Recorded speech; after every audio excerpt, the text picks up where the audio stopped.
فيديو النهاردة عن أغرب مشهور في اليوتيوب. مشهور حرفيا دمر حياته بسبب الشهرة والفلوس.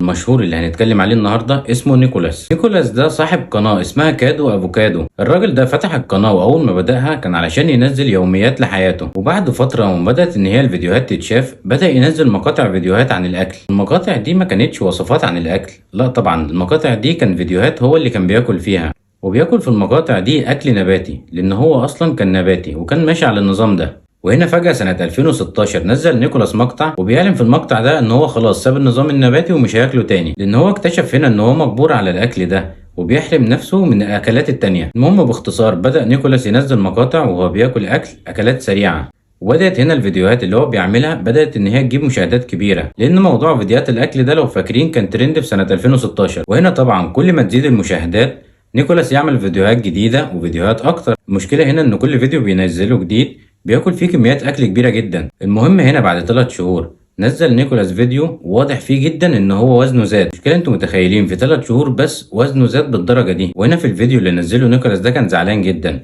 بسبب ان شكله اتغير وبقى شكله وحش. بس عايز اقول لك اللي عمله نيكولاس ده ان هو طلع يعيط في الفيديو، هو اصلا كان عامل حسابه علشان يزود المشاهدين، ما عندوش اي مشكله ان هو يضر نفسه بس يزود عدد المشاهدات. المشكله هنا ان الفيديوهات اللي بعد كده كانت حرفيا كميات اكل رهيبه، وكان نيكولاس وهو بياكل كان بيعيط ويحكي قصص وطبعا كلها كذب، هو بيعمل كده علشان زياده المشاهدات بس. وكان نيكولاس هنا بيحكي قصص عن حياته او يصور جسمه باشكال مختلفه واشكال غريبه، كل ده علشان المشاهدات تزيد. وللاسف هنا هو حصل على اللي هو عايزه، لأن كل ما كان وزنه يزيد كل ما كانت المشاهدات بتاعته بتزيد. كل ما كان يعيط أكتر في الفيديوهات ويصور جسمه بطرق غريبة كل ما عمل ضجة أكبر وحصل على متابعين جداد. حرفيا نيكولاس باع نفسه للسوشيال ميديا وبقى مستعد يعمل أي حاجة علشان الشهرة والفلوس. المشكلة إن الراجل ده عنده 6 قنوات على اليوتيوب، لا وكمان بينزل فيهم بشكل يومي. المهم في يوم من الايام نزل نيكولاس فيديو واعلن فيه ان هو اشترى شقه كبيره جدا، وكان بيقول ان هي تساوي حوالي $1,000,000. حرفيا الفيديو كان فيه كميه استهزاء بالفقراء رهيب جدا، وقال في الفيديو ده ان هو حابب يشوف الفقراء لما يشوفوا بيته ويعانوا منه اللي هو ما عندهمش زيه. يعني خلاصة هنا بعيدا عن المشاكل الصحية حرفيا الشخص ده فقد كرامته وفقد اتزانه النفسي وحياته كلها اتدمرت. وللأسف اللي زي ده ما عندوش أي خطة للرجوع، لأن هو اتشهر بسبب الحاجات اللي هو كان بيعملها. والحاجات اللي كان بيعملها إن هو كان بيطلع في الفيديوهات يهين نفسه ويدمر صحته ويكذب على الناس علشان يزود المشاهدات. تفتكر أنت الشهرة والفلوس ممكن يعملوا في حد كده؟